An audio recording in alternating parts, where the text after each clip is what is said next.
Let's take a look down under with this week's Fish Eye View, sponsored by Mercury, #1 on the water. It's common knowledge that steelhead favors salmon and trout eggs over anything else. So powerful is this drive to eat something small and round, they'll actually take split shot over a larger roll bag. Realizing this, tackle shops now carry a wide assortment of plastic bead imitations. It may come as a surprise to many anglers that all species of trout exhibit a preference for eggs. They'll pass over a more substantial meal in favor of a round object. Strange as it may seem, color isn't a big factor. This may serve to explain the effectiveness of ball head jigs. In our travels, we discovered even stranger things when filming warm water species. Regardless of color, their jigs were sometimes more effective than dressed versions. We found that walleye everywhere really go for empty jig heads. But the action didn't stop there. Crappie showed equal interest in hitting undressed jigs. During a tough bite, they actually refused traditional bait in favor of an empty version. The reason for this behavior is childhood memories. Juvenile fish are opportunistic feeders. Eggs from spawning fish are a common and nutritious food source.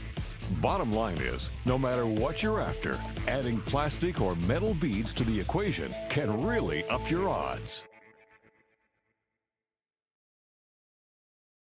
20 years ago, we presented a Fish Eye View discussing the value of beads in fishing. Since that time, the use of beads in trout fishing has literally exploded.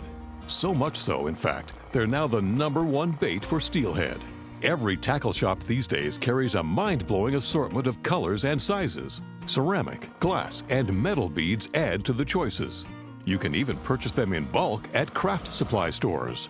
Over the years, we field-tested over 100 different versions, presenting them under varying conditions.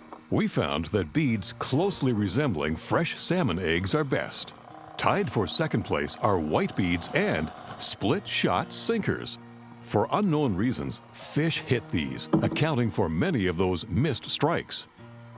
Another fact is that all species of trout favor beads. Here we're using mixed colors on brook trout, a real trick we call an eye crosser.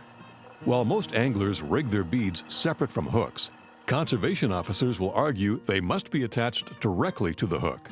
A better plan is to tie a line around all those beads, trim, then slip them on in this manner. It's infinitely faster to rig and more effective at hooking fish.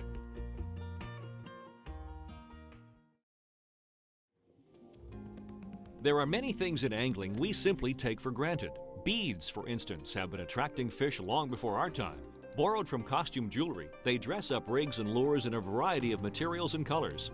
It's an established fact fish are drawn to small, round shapes, and not just egg feeders either. On their own, a single bead will take panfish and other species. Even the fly fishing purists have jumped on board in recent years. Incorporating brass and other metals, the new bead head flies are the hottest things to hit the sport. Actually, they're mini jigs and fall in line with the extreme popularity of the larger variety. Keeping an assortment of inexpensive beads is a real asset. Easily slipped on your line, you get just enough weight for castability while adding color and maintaining a slow drop. Actually, this combination proved so deadly, we took it one step further. Going a little overboard, we loosely strung a necklace of beads. The sound was irresistible. Listen carefully. You know what? The crazy thing outfished the same undressed worm. 2-to-1, in fact, on several lakes. Then we stretched it to the limit. We removed the business end to see if we could scare fish away. Turns out they were highly attracted to it and, in some cases, looked highly attractive wearing it.